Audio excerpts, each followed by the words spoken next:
Sure,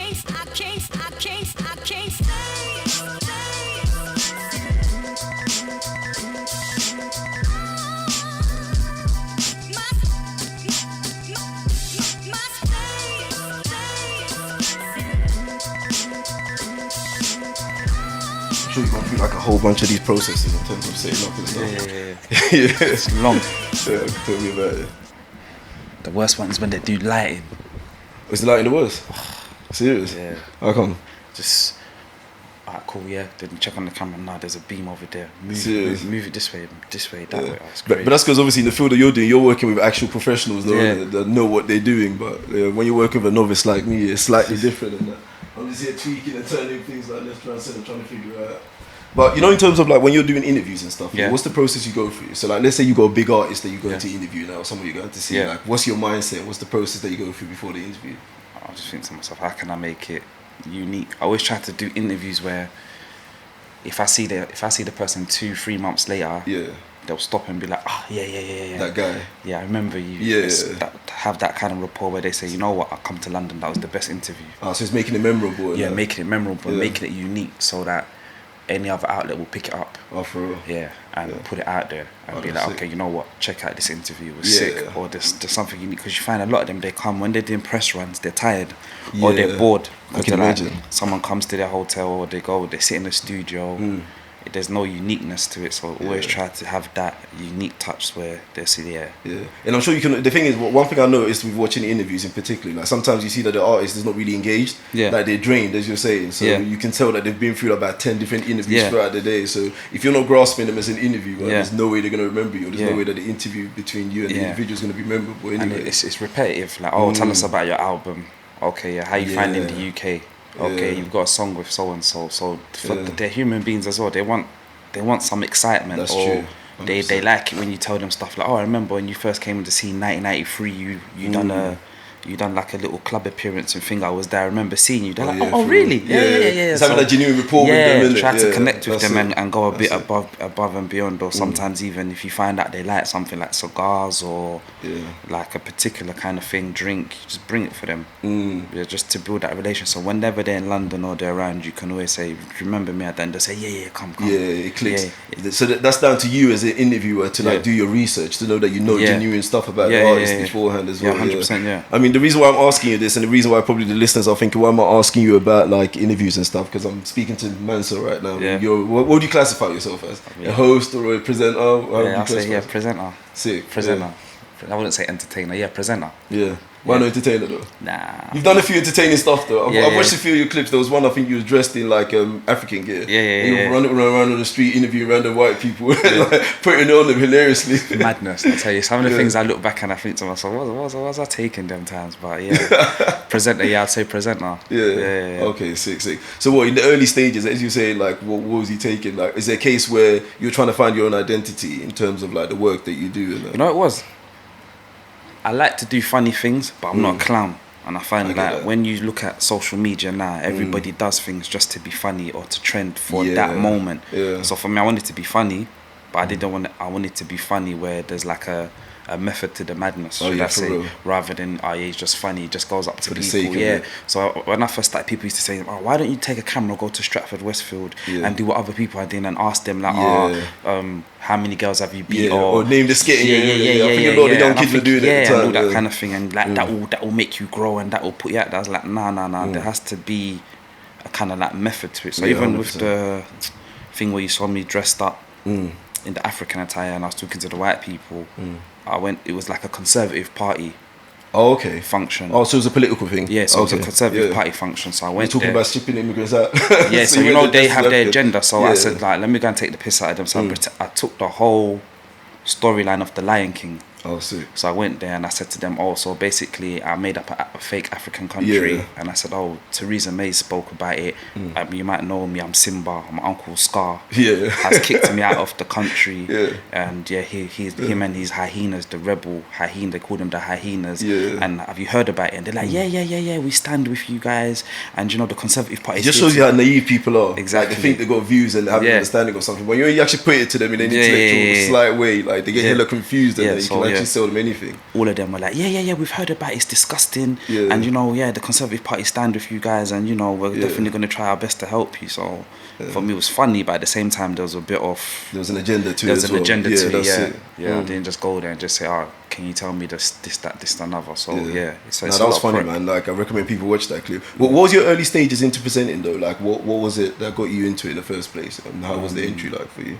I think when I was in school, secondary school, I was very, not comical, but I'd say comical. And my teacher said to me, I think you'd be good at TV presenting, but I wasn't really too sure about it. So I looked at it, and I've always been fascinated and how to not just necessarily just presenting, but the link between having an idea, sitting down with somebody, getting to know them, and turn it into something. So I looked into it and I said, this is definitely something I want to do. So I pursued it. So I say from like school days, I said that's what I want to do. Then obviously coming from an African household, you have to go to uni. You have to like please the parents before you go pursuing your dream. Started going to uni or start studying media studies. Then I just sat down with my mum and said, you know what, this ain't for me. It's not gonna work. So supposed to my second year, I said, nah. How did it take to that though? My mum was cool with it, My mum was cool with it. I think once they can see that you're trying to pursue something actively, 100%. They at first she was a bit, but she could see us pursuing it. So I done a 1 year work experience at the BBC, which was good. And then from there I realised, this is what I want to do. Then at the time there was an African TV channel called OHTV. Yeah, I heard about it. So I started working there as a runner. So I'll just get all the drinks, the snacks. That's like the entry into like media basically. Starting off as a runner. Just getting your feet wet. And see how things work. And then they had a show called Africa Rising. And it was like a magazine show. So I was speaking to the producer. He goes, I'll give you 3 minutes within the show. Oh, for real? Come up with something that can just fill 3 minutes. So I started thinking. Then I said, you know what, I'm going to do a thing called Swagger Check, where I go to events and comically take the piss out of what people are wearing. So you look for people that got dead game in that? Or if they might think they're looking good, but I'll talk to them and be like, okay, so why did you think the jeans matched with the thing? And it was comical, and it took on, and then it finally had its own show. Oh, sick. Yeah, so that's from that 3 minute slot, they gave you the opportunity. To have a full length, half an hour show. I think that's the beauty in being a runner, because I think what people don't understand about humility is that when you actually start off on a lower level, there's always that opportunity. So preparation, as they say, preparation and opportunity. That's where your success derives from. So taking that step back to become a runner in order to get your opportunity, which led into your doing what you ended up doing. And it made me appreciate it a lot more. And I think in anything you do, you always have to be in a position where you serve first 100%. Before you're actually because serving is where we learn, isn't it? That's when you're able to then refine and retune your skill sets and stuff. That's it. So what came after that then? So after the BBC opportunity and now you had your own slot, what was the next step for you then? Then after that, OHTV unfortunately they came off air. Then I started doing Afrobeat 360 with two of my friends. That was good in terms of it was more independent. There was no real structure. We were just doing it how we wanted to do it. So we'd cover events when artists come, get interviews, and the one that took off us, we done Tiwa Savage. Yeah, I remember that one. I think I saw. I recently saw. I think it's on your social media, right? You took her on a date. Took her on a date. So we've done it on the cable cast, and that went viral. So that's what really put us on the map. And like I was saying to you, ever since I've done that interview with her, no matter, every time I see her, she remembers me. You. I can always blag her for an interview or ask for a little favour. Can you just do a little shout out? Can you do this for me? She's always willing to do it. So that was, and then we realised, you know what, that's what we should start doing. Interviews with a twist. So that was the Afrobeat 360 thing, which was good. And but how was you able to get to her at the time anyway? What was the process of booking her? We just had to go to their management. Oh, okay. We go to their management. Sometimes we tell a few white lies and say, it's the biggest UK platform. And it's gonna expand her horizon and stuff like that. We've got links with Graham Daily, so we can. I think I need to start doing more of that for the podcast. Definitely. For real, just start selling like dreams and stuff. Sell some dreams where you have some A-listers in there soon. Yeah, that's it. Yeah, but that was a good thing because it was self-made and there was no structure. That's why I started learning how to produce.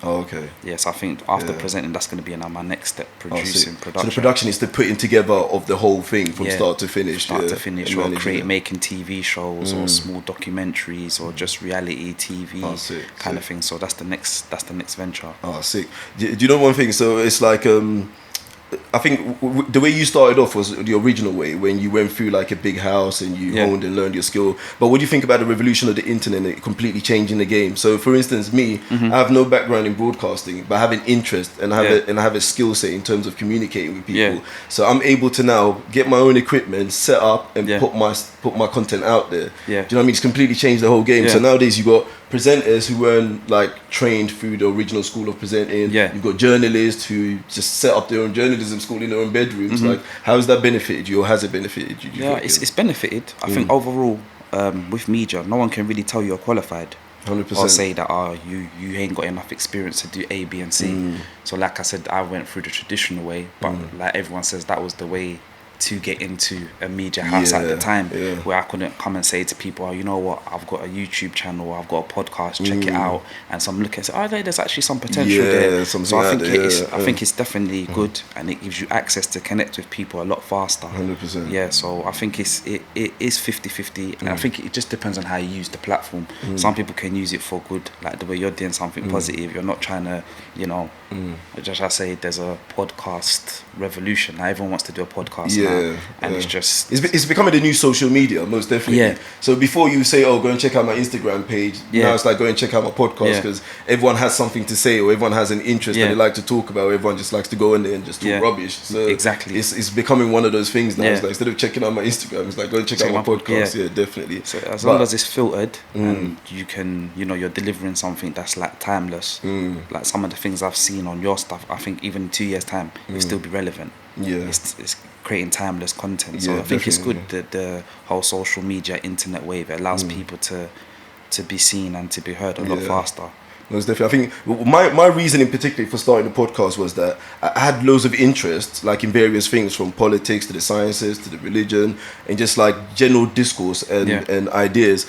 But I wanted to share it with people. Do you know what I mean? And friends or close people by me were like, you should be sharing these ideas, or you should be doing more of it and expanding on it. But initially I was like, wait, I don't want to really put myself out there. It's long. Do you know what I mean? I don't want to be out there. I'm not that type of guy. But then I feel like sometimes you have a duty to like contribute. 100 you back see what to I mean? society, yeah, most definitely. It's like, it's fair enough that we're constantly taking as we've been taken from the planet, but then what like, there's a quote that's going around nowadays, I keep on repeating, it's like, what side of history do you want to be on? Do you know what I mean? And I want to be on the side of history that contributed, that done something, that learned something, because this podcast serves to me as a free consultation. Like, I'm talking to you who's been in the game, who's been presenting, who's been at the higher end, like you've interviewed high people, so I'm able to then learn from you. Do you see what I mean? And I'm talking to professors, I'm talking to people that are journalists, written various articles, so I'm getting free consultation, and at the same time I'm sharing the content with people out there, and I'm loving that idea because the feedback is great. Initially I thought, wait, who's genuinely gonna like it, because there's so much of it out there anyway, so I'm only gonna be like an additional person. But sometimes people prefer to listen to you, people prefer to look at you, people prefer to hear your voice, and that's what now is encouraging me to do more of it. Do you know what I mean? And that's the really surprising thing. You don't know who's watching and who's listening until it's out there. I'm sure even strangers might come up to you and be like, I really like what you're doing. Or, I've checked out your podcast. It's really good. So No, 100%, definitely. But what are you doing in terms of like the internet at the moment? Because I know you're involved in, was it Yanga TV? Yeah, I'm still at Yanga TV now. Sick. Yeah, still doing Yanga TV, which is good. It's for me, it's good because I'm in a proper professional environment. Oh, okay. So it's a full proper setup. Yeah, it's a full proper setup. So where I went from Afrobeat 360, where we were our own governors. We were. Yeah, that was your thing, right? So you were running the whole set. Yeah, we were running the whole show, doing what we wanted to do. But I think we were missing out key detail.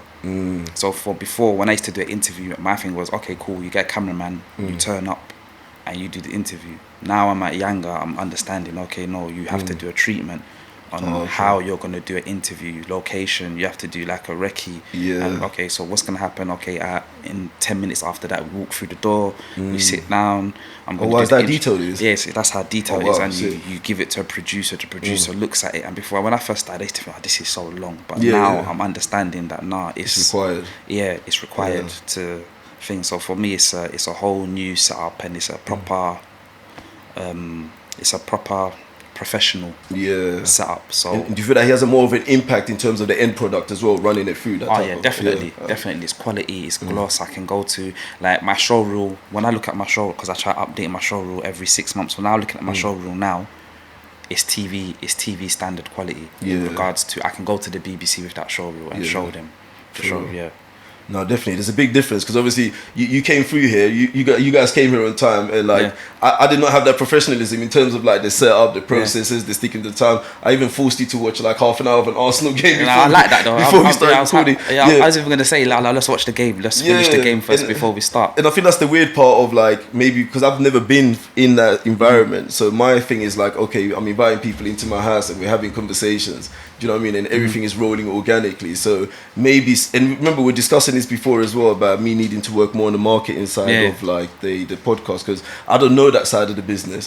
All I know is conversation. All I know is like having discourse with individuals. So I definitely probably helps going through like those big media houses and learning that whole realm. I think with you, what's so exciting about your process is maybe 2 years, 5 years from now, you will clock it and you will be doing things different. But this is the most exciting time. Definitely. When I meet you now and you're like, oh, you know, I've moved, I'm in a studio now, I've got my own space. I'll be like, oh, remember the times when we used to do it at your house? Bro, some of the things I used to do then, man, I laugh at it now. But it's the beautiful thing. It's the birthing process.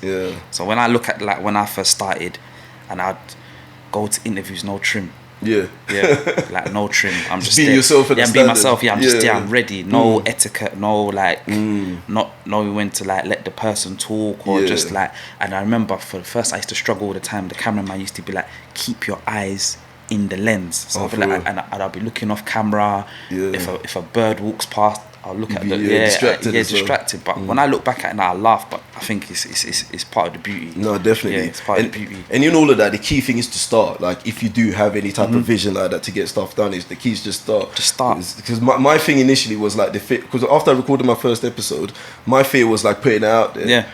And my boy who I recorded with, he's like, no, just put it out there. Don't worry about it being like 100%. Like perfect. Because I just learned it editing online. Like everything I do was just learned from YouTube. You know what I mean? I learned the setup on YouTube. I learned the process of recording the podcast, editing on YouTube. And then I was like, wait, actually putting out there is the scariest part, pressing that button. And he's like, no, just do it. Just do it. You just have to get out there. You learn from the process. Do you know what I mean? And then when I actually did it, then the ball started rolling. I started learning more things. I started like fine-tuning my editing skills, like fine-tuning the way I process the conversation and how I want it to flow. Like I don't have like a set start.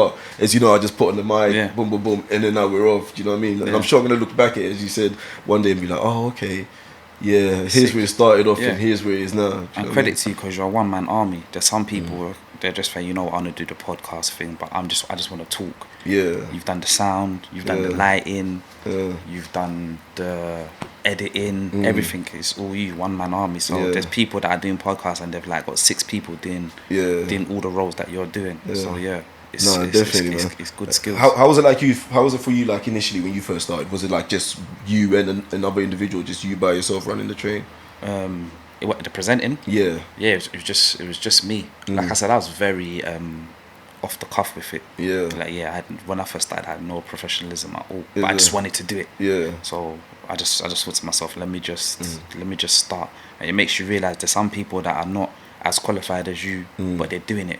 And like you said, so it just start. So as I went along, like I said, and I started learning more, researching, and I think the key thing is if you really want to do something as well, you're going to research, you're going to practice. 100%. You're going to take on board what people are saying to you. So next time, you know, the producer's putting me to the side saying, good interview, but next time you come, comb your hair.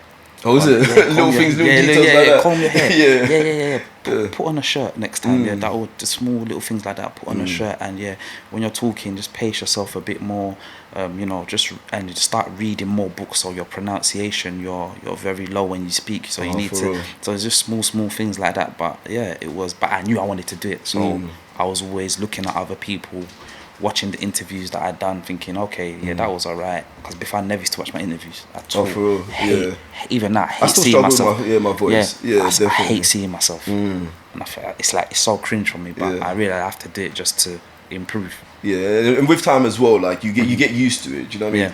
But you've interviewed some really big people along the way. Like I mean, especially Kanu, as a big Arsenal fan, he was incredible. Like, what's the feeling like? Because obviously at the moment, I'm in the early stages, so it's like I know when you step out of interviewing people that you're comfortable with, people that you know, to people that you've looked up to previously. What is that transition like for you? It's good, but I always tell myself, I'm just interviewing another person. I always tell myself I'm interviewing another person. I'm not really a person that gets starstruck, or I look at someone and think, wow, The only pressure I have is like, man, you have to make sure this interview's sick. Yeah. Or like I said to you earlier, leave something where there's an impression, where this person 100%, can look at you. 100%. Because like with what we do, there's two ways to remember. It's either he was really good or that was really, really bad. So always try my best to just deliver something good. Yeah. So the focus is on the quality of the content instead of the quality of the content, and exactly like the way we're having a conversation now. That's how I try to do my interviews. It's just a conversation. So there's no need for no extraness. There's no need for nothing. It's just a conversation, and let it flow. Let it be natural. Where they feel like like they're not in a police interview basically. Who do you say? What's some of the most interesting people that you've interviewed though? Like your personal favourites, you know? Personal favourite. Where? Bear in mind that one day they might watch this and they'll put it on you as well. That's what I was thinking now. Don't want to burn no bridges and that. I always like interviewing the women. Oh, for real? Yeah. Especially Tiwa. She was nice. She's the homie now, Yeah, she was, for me, I liked that interview. That was good. But who don't like interviewing Tiwa Savage? And then you meet some people that are really inspiring, like for example the Kanu one.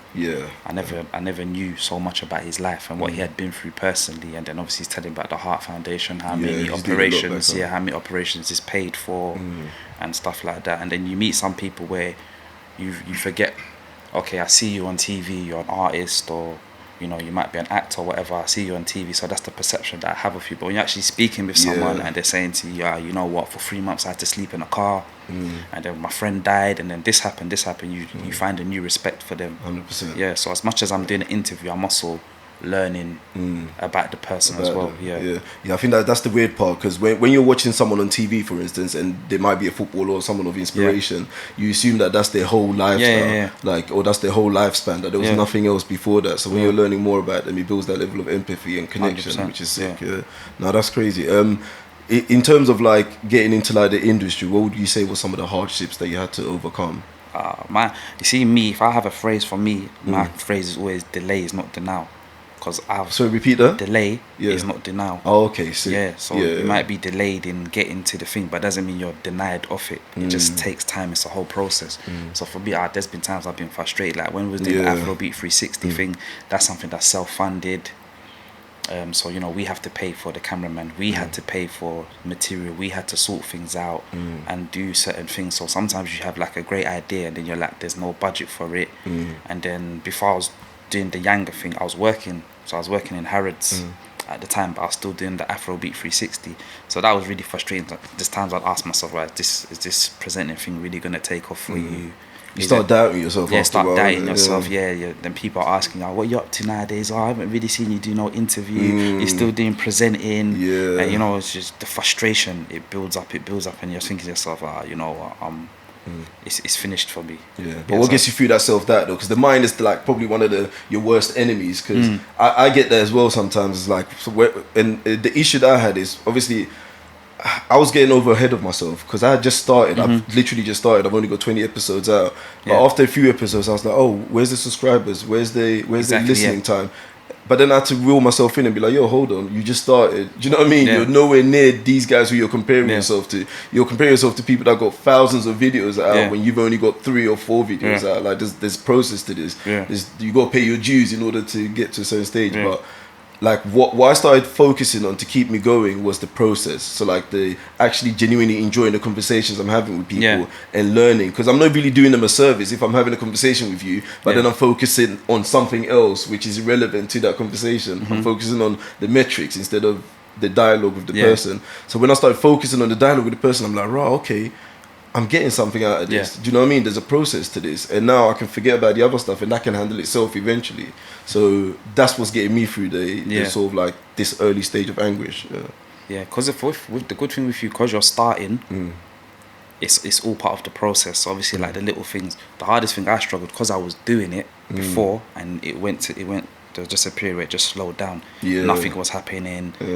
And like I said, so people are like, I used to do your presenting thing, you're still doing your presenting thing, are you still doing this? And like I said, I'm working in, nothing wrong working with retail, but that's not me. That's not my passion. That's not what I enjoy doing. But obviously you've got bills to pay, you've got things to do, so it was taken away from what I really wanted to do.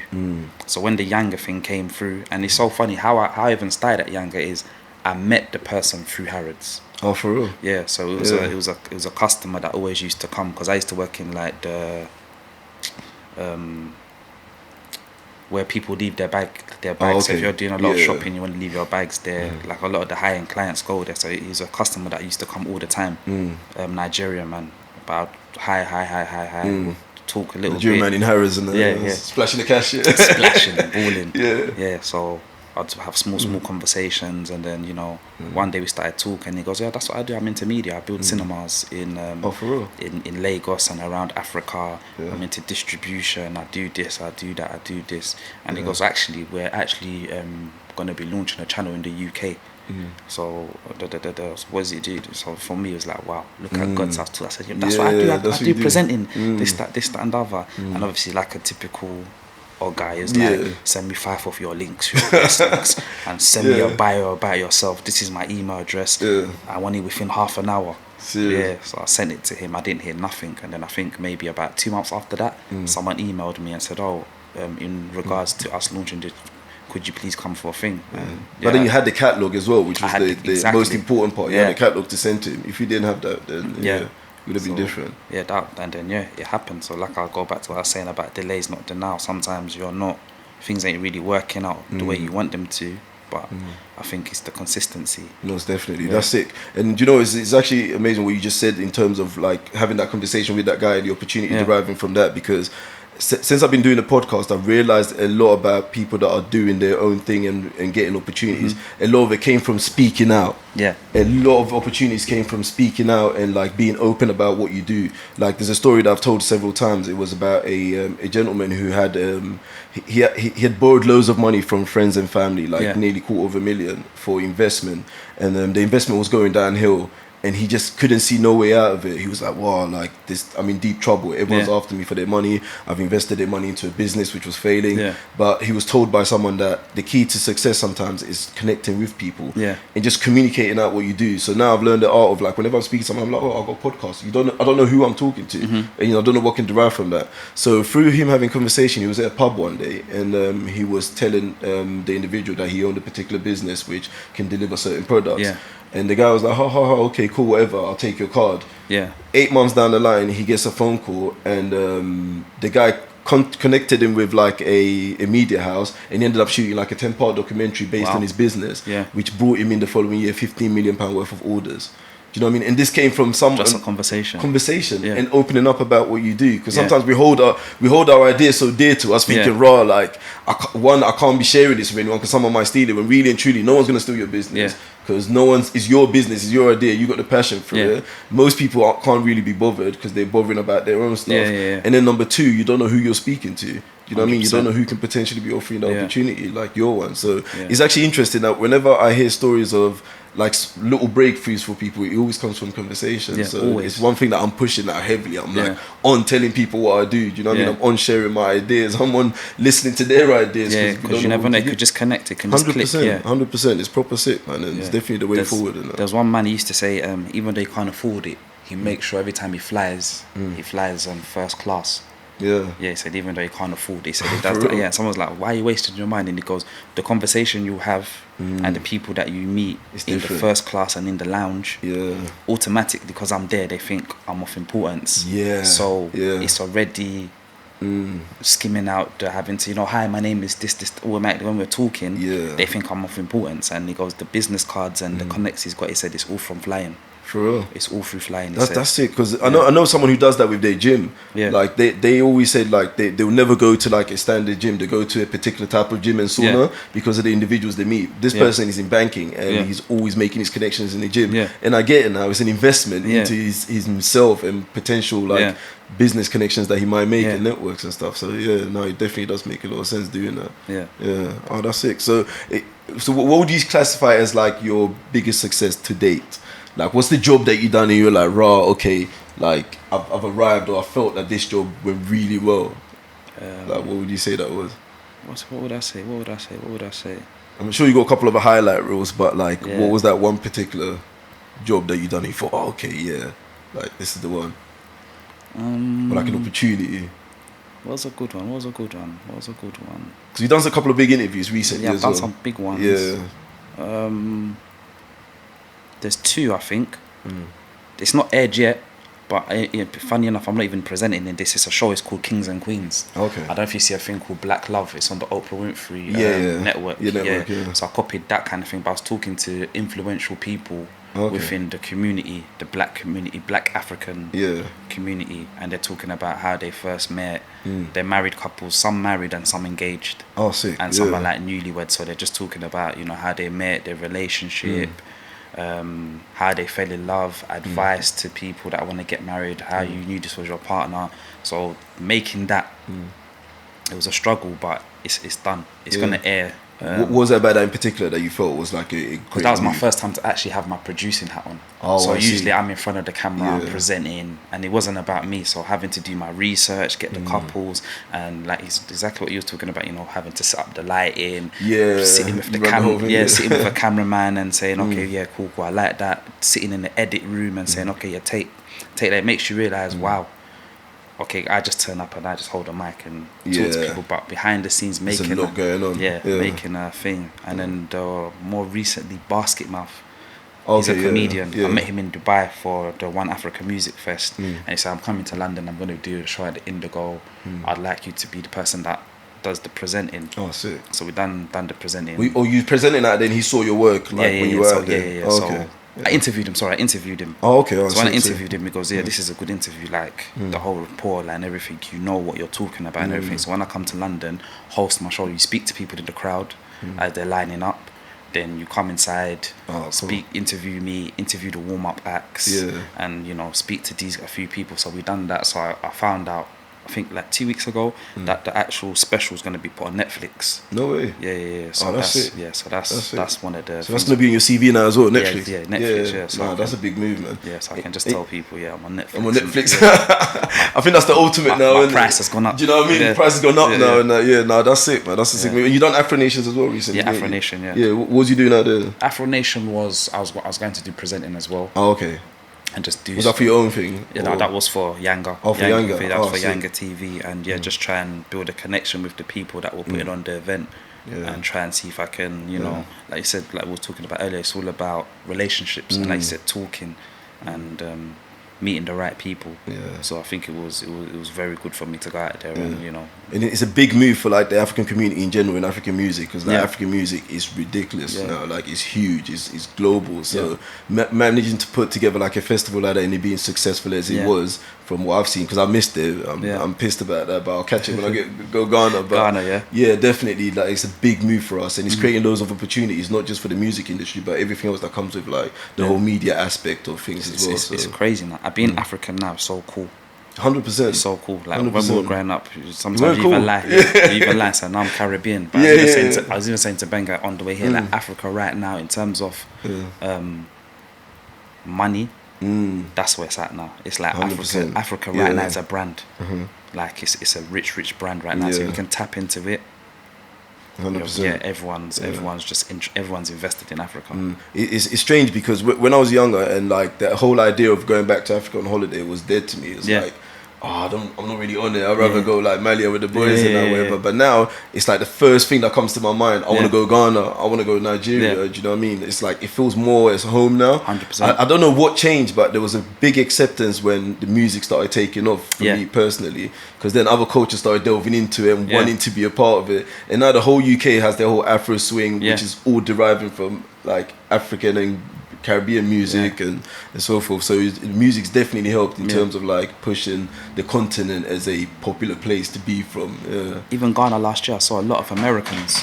Oh yeah, 100%. That went like, what's his name? Diggy Simmons. Yeah, Diggy Simmons was there. So I think this year there's a lot of them that are saying, we're going to Ghana this year. We're going to Ghana, so it's gonna be big. Oh man, I think two things happened that made the Americans come there. I think the one thing was they were celebrating 400 years of slavery. So I think they gave them free visa passes to Ghana, so they didn't have to pay for the visa or something along those lines. Yeah, I think so. And then I think was it CNN or one of those major lines, they released an article about I think the top places to visit, and Ghana was up there.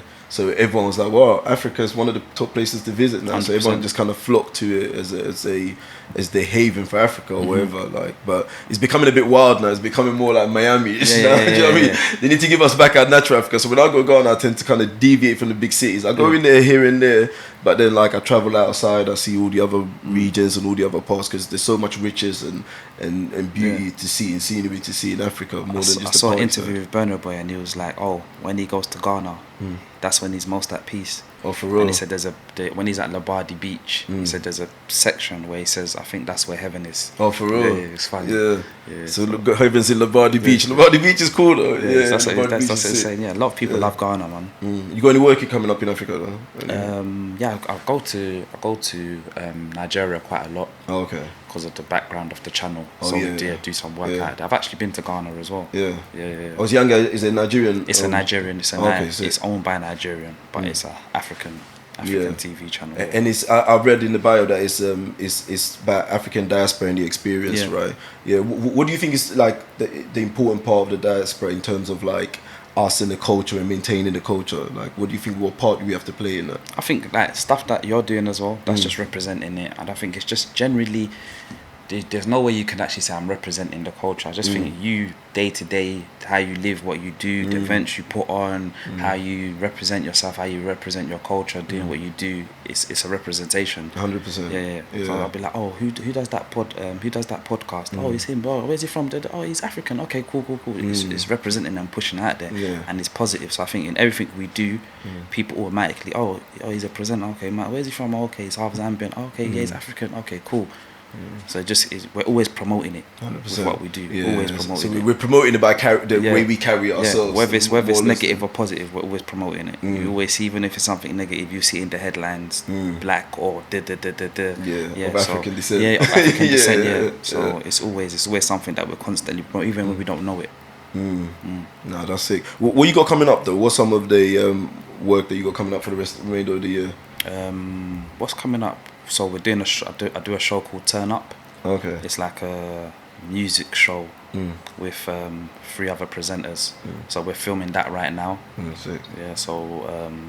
What sort of music show is it? Is it like a performance-based show? It's an Afro beat show. But what we was doing, it was very studio-based before. So now what we're doing, we're out and about a lot more. Going to events. We might go to theatre, watch theatre productions. We might go and just cover so it's the events that you should turn up to, as well as the music, as the music side of like, turn it up. It's the turn up show. So is it like a review type of thing? Yeah, review kind of thing, and then maybe an artist will come. We've had a few artists come on the show as well. They'll talk about their music and what they're up to. So that's the whole point. Is a lot of the work that you do heavily music based though? Yeah, mainly. Yeah, mainly. Yeah. Is that a personal interest or? I think it's just when I first started. That's where, apart from doing the swagger check, that's how I started. It was always, he's going to interview this musician or this Afrobeat artist or this artist is coming. And at that time where Afrobeat music wasn't cool or wasn't really as popular, it was very easy to get musical artists to come and do interviews. They were happy for it. Now they're big timers. Now they're big timers earning big money. Yeah, they're not even Afrobeat artists no more. They're artists. Yeah, they're international artists. Yeah, they're just artists. So it's a lot harder now. So that's one thing I'm thankful for. I got in there from early. Yeah. Do you think they're acting bougie now though, or is it a case that the team around them is going bigger and it's harder to get through to them? Yeah, I think the team gets a bit bigger, and then people are going on Jimmy Kimmel. Yeah, they're doing like big sets and big interviews. Yeah. So right now I think their agenda is we just want to hit the big people, do a pressure on with them, and then we're gone. So smaller people like us, it's that's when the relationship comes in, and it's like, remember me? Yeah. Remember that time I took you on a date? Yeah, just 10 minutes, man, please. Yeah, then they'll lock in. I think remember we were discussing this early on about how important, like the importance of how numbers play an importance in terms of like getting things done. Do you know what I mean? Because if I'm approaching someone that I want to have a podcast with, they want to see that I've got something to offer them as well. Do you know what I mean? Unless they go and just watch your content and genuinely just turn up because they like what you're doing, like you did, which I appreciate. But a lot of people go and see the numbers. How does that make you feel? Do you know, initially it was hard. I was like, I'm really going to struggle here because I didn't have a big social media following initially. So I knew I didn't have much to offer people apart from I had a vision, do you know what I mean? And I had an idea which I knew I was going to run with regardless.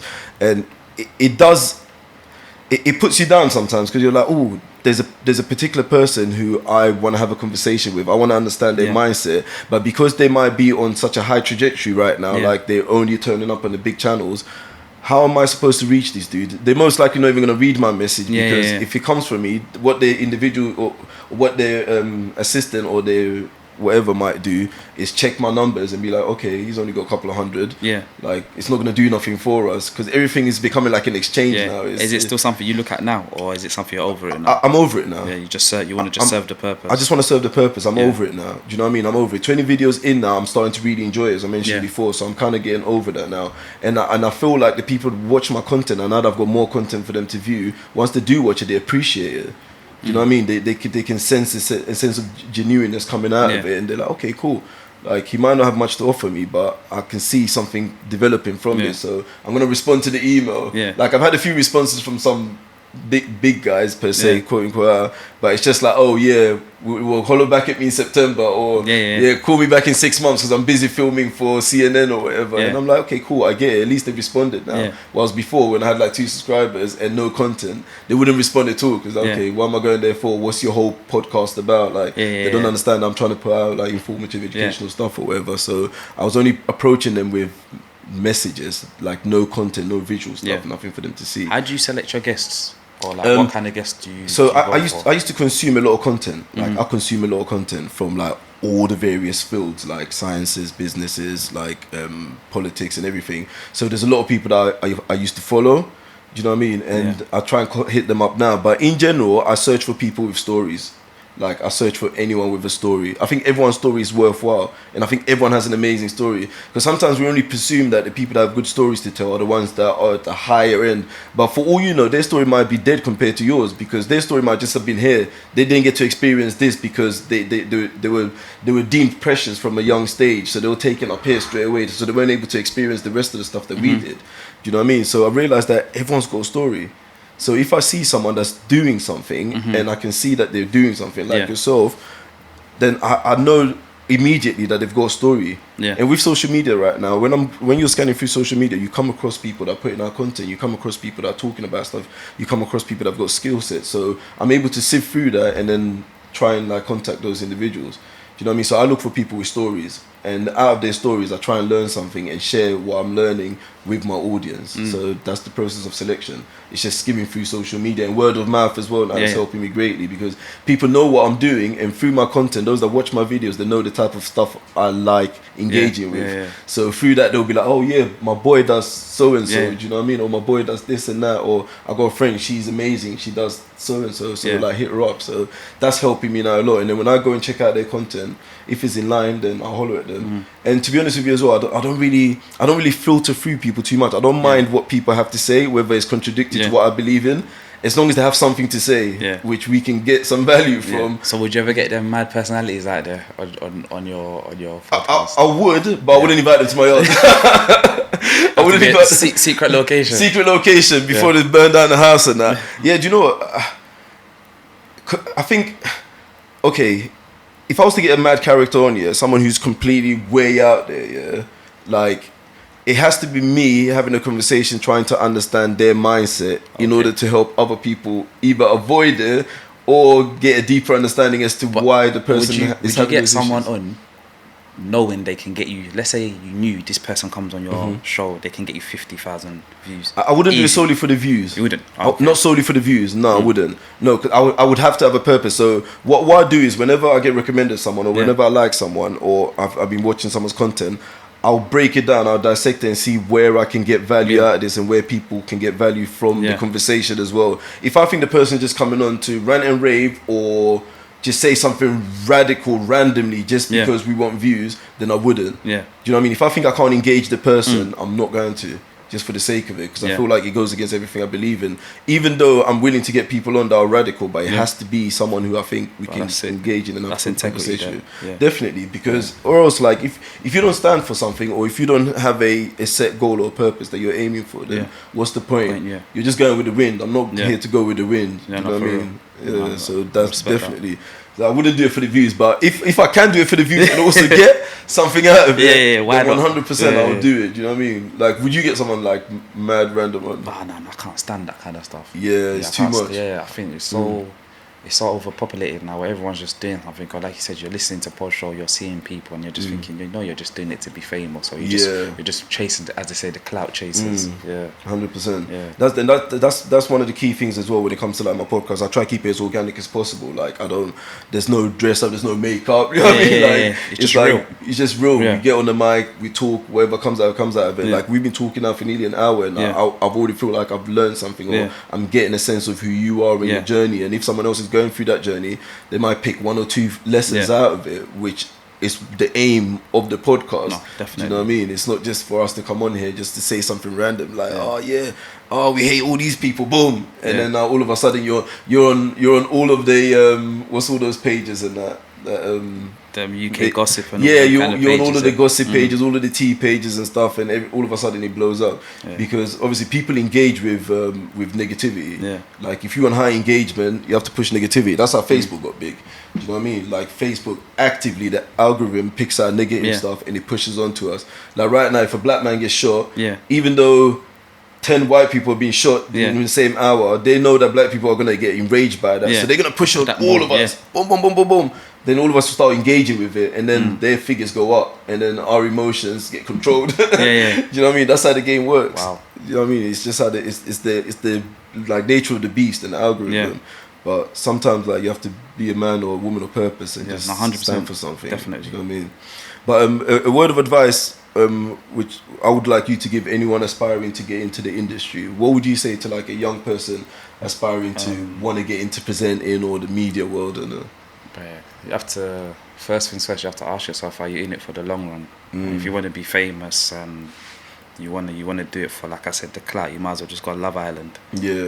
And chase it that way. And I think the most important thing in the field that way is consistency. You have to be consistent. 100%. It doesn't matter how you're being consistent, just be consistent.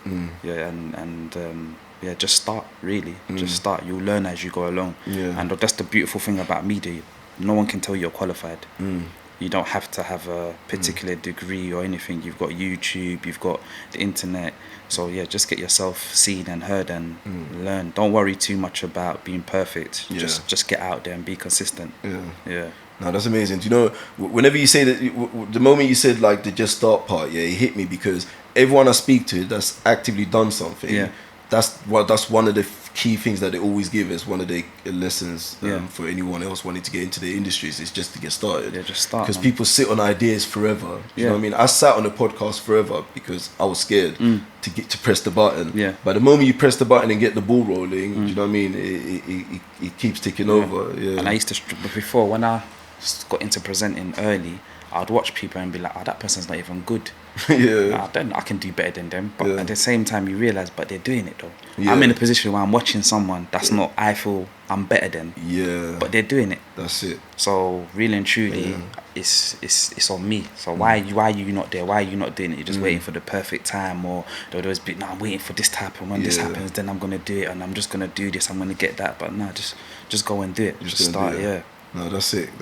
Man, so I really appreciate this, man. Like, obviously, with most of my guests, I always invite them in for the initial, like, conversation, the initial consult. Do you know what I mean? Just to get to know them, build that rapport and stuff like that. But, like, I would definitely love to keep up with your journey. And we'll definitely be catching up more regularly. I'm one of the lucky few. I come early. When you're getting 1 million views, I remind you, I say, bro, remember the time? Remember that time when you showed me love? Get me on the show. That means you have to promote on all your socials. I'll do that. Don't worry, I'll do that. And obviously, we're family. And you came here with my brother Benga, who's hiding over there, and he's got my plug in, but he decided not to say anything. But definitely appreciate it. We're definitely gonna catch up again. Definitely, you know what I mean? We're gonna keep up track with the journey. We're gonna talk more about the industry and stuff and share more ideas. But this is an introduction to people to get a glimpse of who you are as an individual, the work that you do in the industry that you're involved in. So bro, really appreciate it. I appreciate the time, man. Welcome to the podcast. I've got an Arsenal game outfit, a drink, bro, and an interview. Look at that. That's it. And Benga just chilling there like a like the old guy. Love, bro.